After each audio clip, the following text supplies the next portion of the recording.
فبقينا بقى في ايام برضو لازم اقول لك عليها. كان على ناصية شارع الصحة عربية الكبدة بتاعت زمان يا ريس، اللي هي ايه، النص اللي هو البرشامة. فده طبعا كان النص بربع جنيه برضو.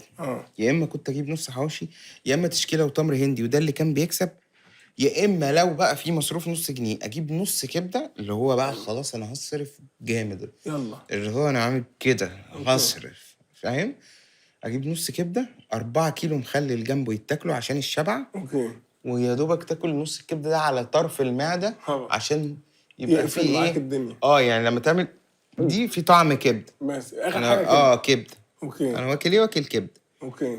طب وشوكولاتايه بربع جنيه. طب كان في عربيه حاجه عربيه كبده عربيه تحت الكبده كوبري الحلميه دي، خدت منك برضه؟ دي خدت مني جامد، وخدت مني دي فاتحه لحد دلوقتي، فمش عايز اوقف سوقها خالص. ماشي. لان دي كانت سندوتشات زيت بالطحينه. حلو. بس الرضا لمن يرضى، الرضا لمن يرضى. بس. فكنا بناكل راضيين بقى راضيين يا عم الحاج. وفي الحلاوه الطحينه عنده كانت غريبه جدا، اغرب طحينه شفتها في حياتي. هي كانت عامله زي الجبنه القريش، او عارف لما بالونه تبقى نافخها في اول يوم العيد وتبتدي على رابع يوم العيد تكرمش. ده وش الطحينه شكلها عامل كده مكرمش. فتحس ان لما يضرب فيها الكبشه او المقصوصه دي هتبقى معايا بقى، اخد من تحت الوش ده.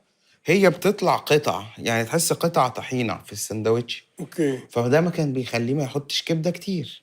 فحلوه التطحينه كتير. كبده قليل، لدعه كبده لدعه تمام. يعني بياخدها انت بتلاقي المقصوصه بتترفع بشويه كبده، بيروح وهي مرفوعه في الجو كده كبدايه كده، يروح خابطها حته كده نازله في النص. خد يا ريس، والحق انت بقى، خد يا بيه. تنزل فلفلايه، تنزل كبدايه انت وخير.